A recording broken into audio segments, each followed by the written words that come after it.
kasih Tuhan, mari kita berdoa. 主所爱的弟兄姐妹，我们进入祷告。 Tuhan, kami bersyukur karena Engkau adalah Allah yang setia. 主，我们感谢你，因为你是信实的上帝。 Kami bersyukur Engkau memanggil kami untuk berdoa dan beribadah pada hari ini. 我们感谢你，你邀请了我们来到你的殿中，向你祷告。 Sebentar kami mau mendengarkan dan merenungkan firman-Mu. 过一会儿，我们要听你的道，思想你的道。 Kami memohon Roh Kudus yang boleh memimpin kami. 求圣灵引领我们每个人， Pimpin juga hamba-Mu yang akan mengulas firman Tuhan dan hamba-Mu yang akan menerjemahkan. 帮助你将要证道的仆人，还有将翻译的仆人。 Kiranya kuasa dari Roh Kudus boleh memampukan. 只有你的圣灵的大能可以帮助我们两个人。 Kami mau menikmati kehadiran-Mu di tengah-tengah kami. 我们要享受你的同在。 Dalam nama Tuhan Yesus kami berdoa. 我们祷告是奉靠主耶稣名求， Amin. 阿门。 Jemaat silakan duduk. 会众请坐。 Saya mengajak kita untuk sama-sama membuka Alkitab kepada Injil Matius, pasal yang ke-12, ayat yang pertama hingga ayat yang ke-8. 我们一起翻开圣经，马太福音第12章第1到第8节。 Saya akan bacakan dalam bahasa Indonesia, kemudian akan dibacakan di dalam bahasa Mandarin. 先用印尼语念。 Matius 12. Murid-murid memetik gandum pada hari Sabat. Pada waktu itu pada hari Sabat, Yesus berjalan di ladang gandum. Karena lapar, murid-muridnya memetik bulir gandum dan memakannya.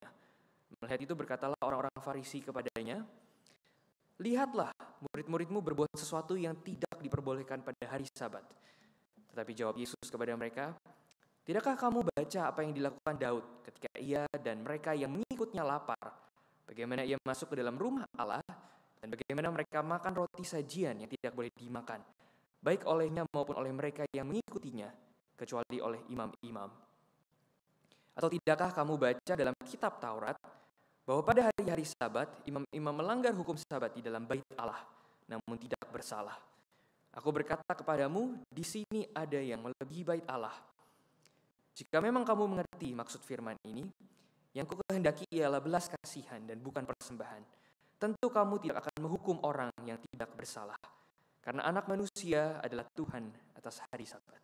马太福音第12章，那时耶稣在安息日从麦地经过，他的门徒饿了，就掐起麦穗来吃。法利赛人看见，就对耶稣说：“看哪，你的门徒做安息日不可做的事了。”耶稣对他们说：“经上记着大卫和跟从他的人饥饿之时所做的事，你们没有念过吗？他怎么进了神的殿，吃了陈设饼？这饼不是他和跟从他的人可以吃的，唯独祭司才可以吃。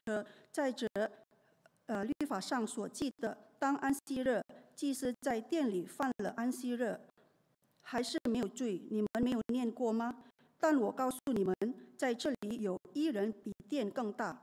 我喜爱连续，不喜爱祭祀。你们若明白这话的意思，就不将无罪的当作有罪的了，因为人子是安息日的主。 Saudara, menjadi orang Kristen yang menjaga dan melakukan kebenaran kadang-kadang itu tricky. 弟兄姐妹，作为守护真理的基督徒是有点不容易的。 Ketika kita bilang kita menjaga kebenaran, 若我们说我们是真理的保护者， apa sih sebetulnya motivasinya? 那我们的目的是什么呢？ Saudara, di ayat yang kita baca barusan terjadi sebuah kesalahpahaman. 刚才我们所读的经文有些误会。 Saya percaya orang-orang Farisi itu sebetulnya mencintai Sabat dan memelihara Sabat karena kebiasaan ini adalah sesuatu yang secara sincere mereka lakukan. 我相信当时的法利赛人，他们是喜爱安息日的，他们也遵守安息日。sehingga mereka protektif. 所以他们维护了这个安息日的传统。 Mereka termasuk mungkin kebanyakan besar dari kita itu menjaga tradisi dan berhati-hati di dalam menjadi orang Kristen. 而且我们当中可能很谨慎的守护这个传统，这个安息日。 Lantas kenapa Yesus menentang? 那么为什么耶稣反对呢？ Saudara, sekitar 30 tahun yang lalu, Pendeta Yakub Susabda pernah menulis di bukunya, 弟兄姐妹，大概30年前，雅各苏萨布丹牧师曾经写过一本书， bahwa seringkali orang Kristen itu suka menghidupi spirit proteksionisme. 就是基督徒经常活着这个保护主义。 Termasuk di dalam tulisannya, Pak Yakub itu sedang menulis kepada orang-orang reform Injili yang konservatif. 雅各牧师在他的书本里面指的就是比较保守派的基督徒。 Jadi ada orang-orang yang konservatif itu yang membaca, menafsirkan Alkitab, bahkan mengatur ketika membaca Alkitab itu dipaksakan hanya untuk melindungi, memperkuat, dan juga memprotek tradisi mereka. 所以那些保守派的基督徒，当他们读圣经、解释圣经的时候，他们安排甚至硬性圣经来维护、加强他们所要维护的改革教义。 Yang namanya proteksionisme itu sebetulnya seolah-olah beriman kepada Tuhan.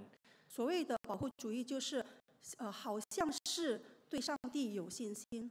Saudara, tapi saya akan memulai perenungan kita pada malam hari ini dengan satu statement bahwa cinta tradisi itu belum tentu cinta Tuhan dan sesama.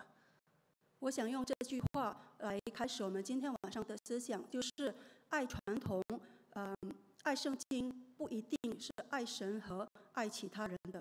Saudara, teks yang kita baca itu memperlihatkan bahwa ada kelompok-kelompok orang yang religius yang menjalankan sabat atau tradisi itu sebetulnya untuk menjaga dominasi dari kelompok mereka.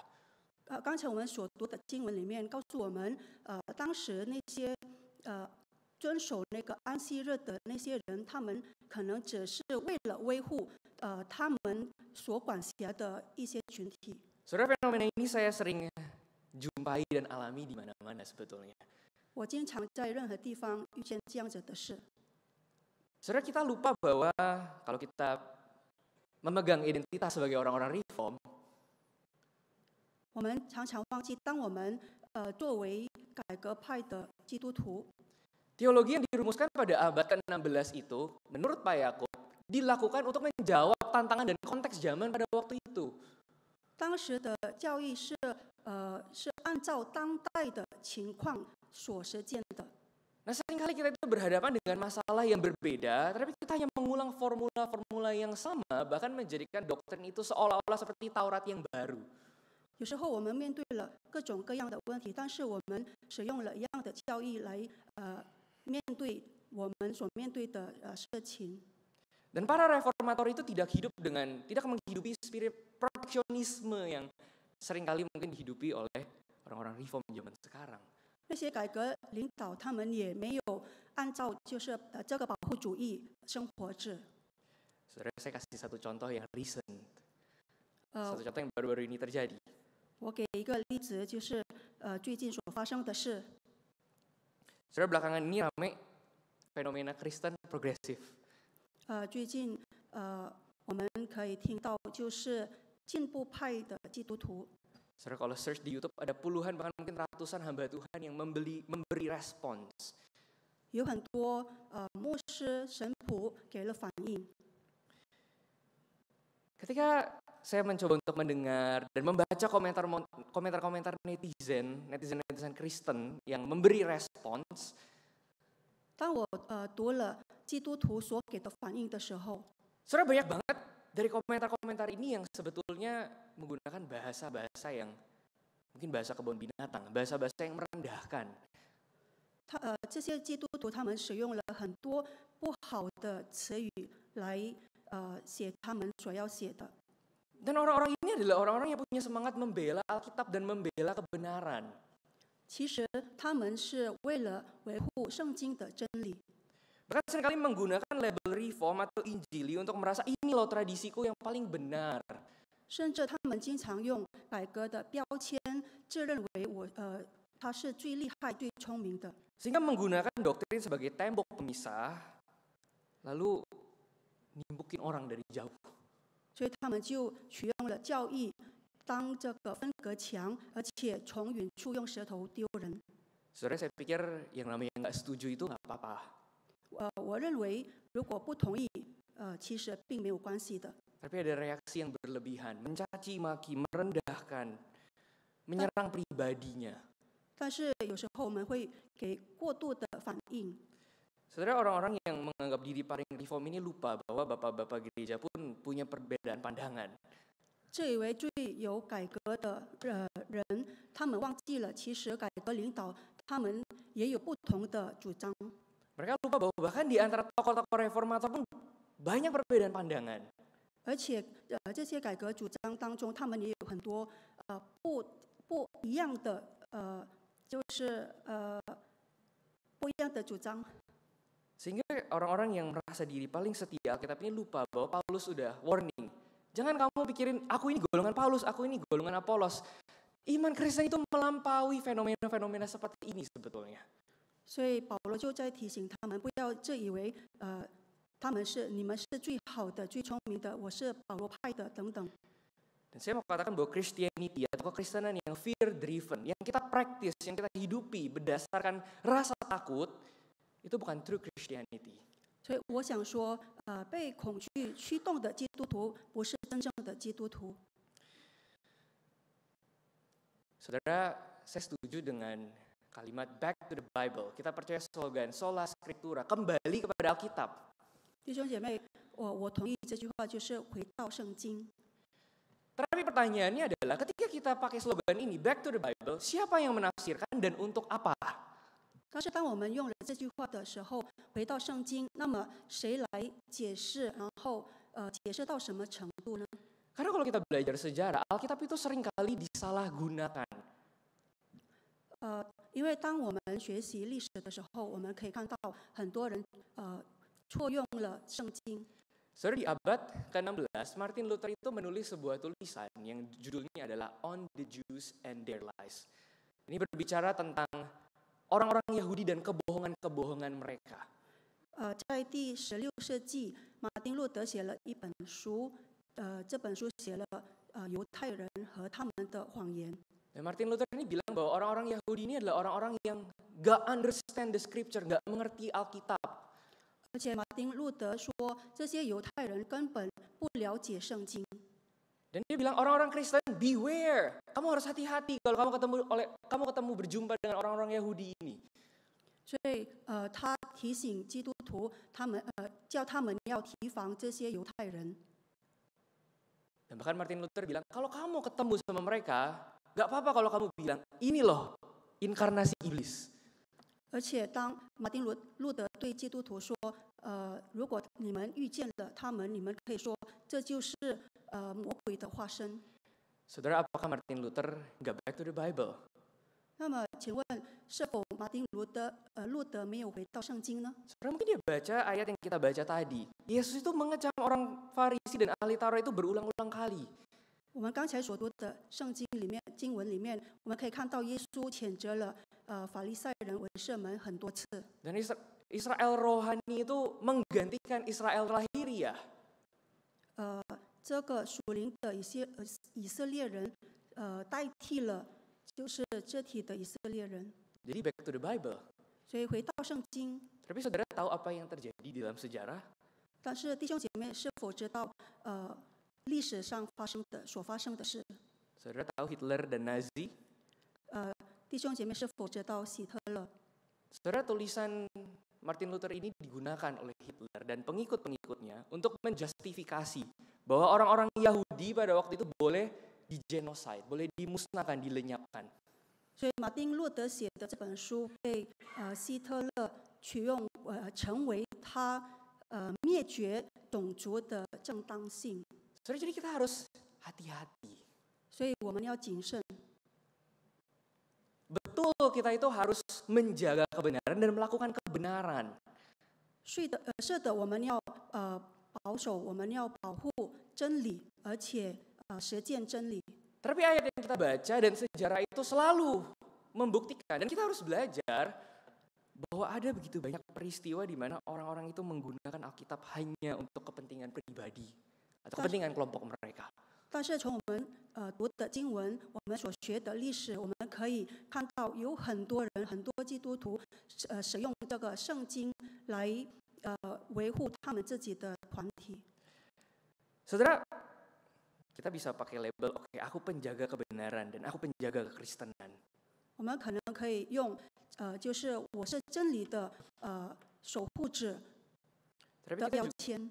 tapi kita juga bisa secara nggak sadar menggunakan slogan-slogan tertentu atau tradisi-tradisi tertentu atau penafsiran-penafsiran tertentu sebetulnya hanya untuk menjaga dominasi kita, dominasi kelompok kita, keberadaan kelompok kita. 所以可能我们会忘了，我们可能会使用一些教义的解释来维护我们所管辖的群体。 Sebenarnya apa yang terjadi di Matius 12 tadi? 在马太福音所发生的是什么事呢？ Orang-orang itu mempertahankan Taurat. 他们遵守了道，遵行道， Bukan hanya mempertahankan, tapi being devoted, mengabdikan hidup mereka untuk melakukan hukum. 不但捍卫他们所知道的道，并且忠于那个道。 Saudara, salahnya di mana sih? 有错吗？ Kenapa terus Yesus mulai mengambil contoh kisah dari perjanjian lama? 那么为什么耶稣又拿旧约所发生的事呢？ Bahwa Daud pun memakan sesuatu yang seharusnya nggak diperbolehkan. 他说大卫和他跟从他的人也吃了不该吃的食物。 Bahwa imam-imam pun melanggar peraturan di hari Sabat, tapi nggak dihitung salah, nggak dipersalahkan. 祭司也在安息日犯了安息日的罪，但是没有当作有罪。 Saudara, ini berarti ada value yang lebih besar, ada sesuatu yang lebih penting dari sekedar menjaga tradisi atau mempraktekkan kebiasaan praktis religius tertentu. 所以这个是超乎于守护真理而已。 Saudara, ahli-ahli Taurat itu kesel karena Yesus melanggar tradisi yang dianggap, kalau kita pakai bahasa kita sekarang, Alkitabiah. 文士们他们感到很生气，因为他们认为耶稣已经违背了被圣经认为符合圣经的传统。 Saudara, ahli-ahli Taurat dan orang-orang Farisi itu udah punya imajinasi, mereka udah punya gambaran. Tuhan itu adalah Tuhan yang seperti apa kira-kira. 所以在这些文士们的想象中，他们已经知道了神是什么样的。 Lalu Yesus datang dan merombak, men-challenge semuanya itu. 然后耶稣来到这世上，而改变了他们所有的想法。 Saudara, kita bisa pahami apa yang dilakukan oleh pemuka agama pada waktu itu. 我们可以想象中他们当时的情况。 Saudara, ini yang disebut projection atau proyeksi. 这就是所谓的影视。 Saudara, ini menafsirkan Alkitab sesuai dengan keinginan kita sebagai manusia, sehingga Tuhan itu jadi mirip kepribadian kita. 我们按照我们人类的意愿去解释圣经，然后使神成为像我们人类一样。 Mungkin seringkali kita mengkritik kelompok-kelompok orang yang menganggap atau menggambarkan Tuhan secara transaksional. 我们也经常批评一些把神当作他们利用的对象。 Nah, saudara, di dalam bagian ini Tuhan itu seakan-akan adalah Tuhan yang gila terhadap hukum, Tuhan yang mau manusia itu submit kepada hukum. 在这里，我们可以看到，好像神是喜欢或者喜爱人类遵守法律的神。 Orang-orang menggambarkan Tuhan sebagai Tuhan yang strict. 众人描述神为一个很严厉的神， Tapi Yesus bilang yang ada di sini melebihi bait Allah. 但是耶稣说，在这里有一人大过比殿更大。 Karena Sabat itu sebetulnya berbicara bukan tentang hari Sabat itu dijaga, ini nggak boleh, itu nggak boleh, aku harus berdiam diri. Bukan tentang itunya. 因为安息日不只是关于要遵守安息日，这个不可以做，那个不可以做。Sabat itu sebetulnya bicara tentang enjoyment with God. Tentang bagaimana di hari itu kita bisa berdiam diri dan mengalami Tuhan. Jadi bukan berdiam dirinya, tapi mengalami Tuhan. 所谓的安息日，就是与神一起享受，就是我们经历神。 Nah saudara, orang-orang Farisi itu nggak mau melepaskan kebiasaan mereka yang lama, sehingga mereka mempertahankan Taurat dengan sedemikian rupa, sebetulnya untuk kepentingan pribadi mereka. 所以当时的法利赛人，他们根本不愿意放弃他们所知道的道，仅仅只为了维护他们自己的利益。 Karena sebagai penentu apa yang boleh dan apa yang nggak boleh, saudara, mereka punya political influence, mereka punya power. 因为如果说要说什么是可以的，什么是不可以的，他们是法利赛人是有权利制定的。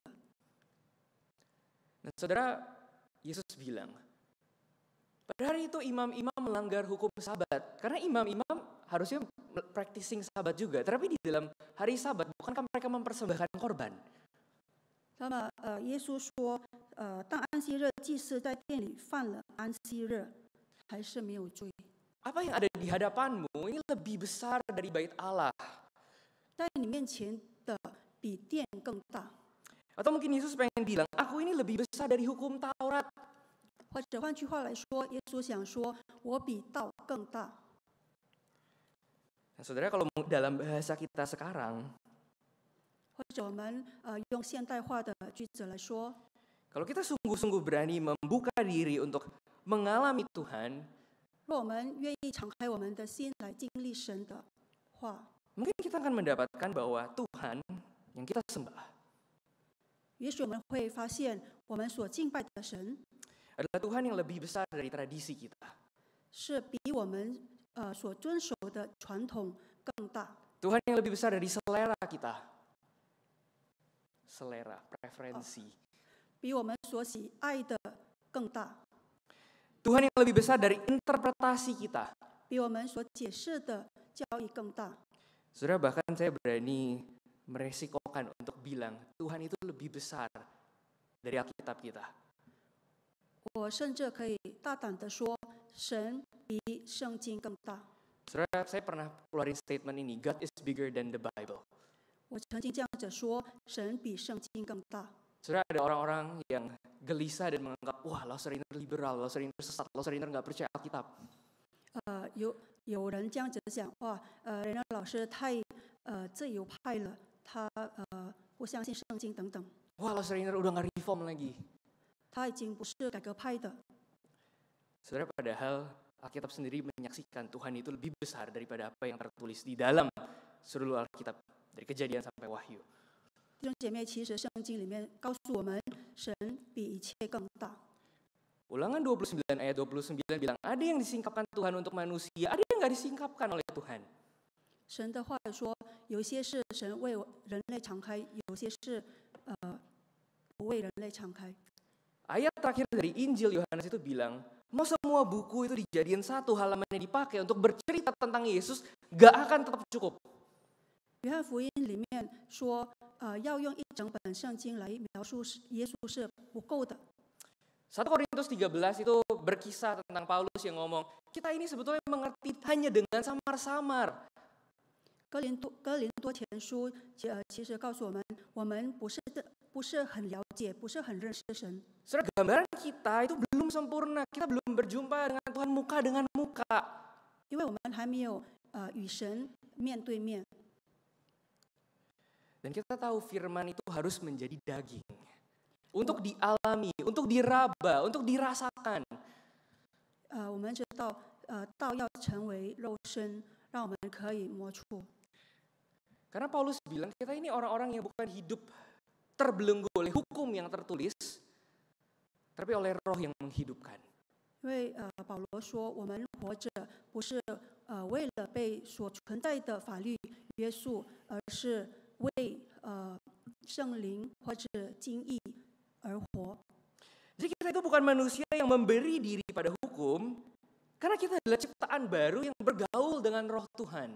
所以我们不是为了法律而活的人，乃是与神的灵联合的新造的人。Saudara, banyak orang yang menjaga tradisi, menjaga doktrin seakan-akan kalau menjaga doktrin itu pasti mengalami Tuhan. 很多人守护了教义，因为他们认为如果我守护了教义，我就会遇见了神。Saudara, pendeta Tim Keller itu pernah bilang doktrin itu bisa jadi berhala. Tim Keller 曾经说，教义可能会成为我们的偶像。 Karena akhirnya kekristenan kita itu cuma kekristenan yang sibuk ngomongin peraturan, sibuk ngomongin ini boleh atau nggak boleh. Tapi apakah semua yang tertulis itu membawa dan menolong kita untuk berinteraksi dengan Allah yang hidup? 因为我们所谓的基督教是忙着说这个可以做，那个不可以做的事，不是与神交流的基督教。 Saudara, kita nggak seharusnya menjadikan doktrin atau tradisi atau program gereja atau lagu rohani atau apa yang dikatakan oleh pendeta kita sebagai Taurat yang baru. 我们不该把某些教义或者神仆所说的某句话等等当作新的道。 Ada seseorang tokoh Kristen yang pernah bilang bahwa doktrin itu cuma tongkat atau kacamata. Tapi hanya karena kita punya doktrin, gak berarti kita betul-betul berjalan bersama-sama dengan Tuhan. Doktrin itu gak bisa mereplace pengalaman kita walking with God. 有一个基督徒的领袖曾经说，教义其实只是我们的拐杖或眼镜，它并不能代替或者代替我们与神的经历。 Saudara, Yesus bilang di ayat yang kita baca tadi, kalau kamu mengerti firman Tuhan, kamu akan tahu bahwa yang aku kehendaki itu bukan persembahan, tapi belas kasihan. 刚才我们所读的经文，我们可以看到耶稣说：“我喜爱连续，不喜爱祭祀。” Saudara, saya ingin ajak kita untuk memikirkan satu prinsip ini, satu spirit yang kadang-kadang kita perlu gumulkan. 我想要弟兄姐妹一起思想这句话，来成为我们的原则。 Kalau Yesus bilang anak manusia itu adalah Tuhan atas hari Sabat. 若耶稣说，安息日的主是人子， Saudara, itu berarti percuma kita menjalani hari Sabat, percuma kita beribadah, percuma kita pelayanan, kalau semuanya itu, kalau Sabat itu nggak membawa kita untuk lebih mengalami Tuhan dan mengasihi sesama. 若我们遵守安息日，但是我们并没有爱我们的神，还有我们的邻舍，那一切都是没有用了。 Saudara, kekristenan yang apa-apa serba aturan itu gampang. 所谓的律法传统是一件很容易的事。 Saudara, ada nggak setuju sama orang tinggal kutip ayat, kita nggak perlu berelasi berteman sama orang itu, tinggal kutip ayat, hantem dia, selesai. 如果我们不喜欢某个人，我们可能可以引用圣经里的经文，然后对他说，这就结束了一切。 Dan kita bisa menggunakan ayat itu untuk seolah-olah controlling God, seolah-olah Tuhan itu ada di pihak kita. 我们也可以取用这些经文来操控或者控制上帝，好像上帝是在我们这边的。 Tapi kita perlu pahami bahwa hukum yang terbesar itu adalah kasih. 但是我们要了解，我们要清楚，最大的律法就是爱。 Saudara, kasih terhadap sesama dan terhadap Tuhan itu muncul ketika kita punya pengalaman dikasihi. 爱神爱邻时，会发生当我们也经历被爱。 Saudara, tema khotbah minggu lalu tentang anugerah. 上个礼拜的讲道主题是有关恩典， Saudara, anugerah itu melampaui hukum. 所以恩典超过法律。 Bukan berarti kita jadi orang Kristen yang asal-asalan hukum itu nggak penting. Bukan. 这也不代表说法律没有用，我们可以做我们想要做的事。 Saudara, yang Yesus tentang di sini adalah ketika kita mencoba untuk seolah-olah mengasihi, tapi sebetulnya kita itu cuma mengatur Tuhan dan sesama melalui tradisi kita. Sebetulnya di dalam spirit yang demikian kita nggak betul-betul mengenal dan mengalami Tuhan. 若我们试着通过我们或者借着我们的传统来操纵上帝，然后似乎看起来我们是爱神爱邻舍的，那么我们根本没有真正的了解神所要我们做的事。 Sehingga satu hal, daripada kita mencoba untuk memaksa orang punya cara pandang yang exactly the same dengan kita, Daripada kita mencoba untuk mempertahankan selera kita dan mencari begitu banyak justification, 与其强迫别人拥有和我们一样的想法， Tuhan mengajak kita untuk tenggelam di dalam kedalaman dan kelebaran kasih dan anugerahnya yang misterius. 神要我们瞻仰他浩大的爱、恩典和奥秘。 Saudara Bapak Gereja yang bernama Agustinus, 圣奥古斯丁， Saudara Agustinus ini orang reform atau bukan? 他是不是改革派的？ Agustinus ini orang reform atau bukan? 他是不是改革派的呢？ Saudara, seringkali kita selalu kepedean, oh aku tahu teologi reform, saudara, tapi kita nggak belajar sejarah gereja dan kita nggak tahu bahwa di sepanjang tokoh gereja sebelum reformasi itu banyak penulis-penulis. 我们有时候会自以为是说我很了解，就是改革派的一切的事物等等。 Saudara, 1500 tahun sebelum reformasi, emangnya nggak banyak orang-orang Kristen yang mencoba untuk menulis pengalaman mereka bersama-sama dengan Tuhan? 改革前大概1500年前，也有很多人试着写出他们与上帝的经历。 Nah, saudara, seringkali kita itu punya arogansi ya, menganggap bahwa doktrin kita, pengetahuan kita itu udah enough, nggak perlu belajar dari yang lain. Padahal bapak-bapak gereja atau bapak-bapak reformator itu juga belajar dari sejarah. 我觉得我们有时候很骄傲，我们自以为我们是最好的、最聪明的。其实那些改革领袖，他们也是学习历史的。 Seringkali kita bilang kita gereja reform itu nggak boleh punya paus di dalam gereja. Kita menolak kepausan gereja Katolik. 我们会想说，改革派的教会里不可以有。 Tapi berapa sering ya perkataan dari teolog-teolog reform yang kita sukain itu nggak bisa dibantah, seolah-olah mereka adalah paus. 但是有时候那些很好的改革派，他们所说的，我们不能抗拒，我们只能同意。 Kalau kita belajar dari Agustinus, 若我们向圣奥古斯丁学习， yang mungkin jarang dibahas, padahal pemikirannya itu very central di dalam history of Christian thought. 可能会有很少人谈论到他。 Saudara, Agustinus itu pernah bilang, kalau kamu merasa kamu udah belajar Alkitab dan mengerti Alkitab, tapi pengertian atau pengalaman baca Alkitab itu nggak membuat kamu lebih mengasihi sesama dan lebih mengasihi Tuhan, maka kamu belum betul-betul mengerti Alkitab. 他曾经这样说：如果你们曾经学过或者解释过圣经，但是你们还没有爱神和爱邻舍，那么你们还没有真正理解圣经。 Saudara, apa gunanya jadi paling Alkitabiah, jadi paling reform, jadi paling Injili, tapi belum tentu paling serupa Kristus? 作为最维护改革或福音，但是却不成为最像基督的，有什么用呢？ Saudara, cinta tradisi dan cinta Alkitab belum tentu artinya kita cinta Tuhan dan cinta sesama. Bahkan kadang-kadang kita lebih mencintai tradisi dan Alkitab kita lebih daripada kita mencintai Tuhan dan sesama. 爱传统、爱圣经，不代表我们爱神和爱邻舍，甚至我们往往会更爱我们的传统，更爱圣经，超过我们爱神和邻舍。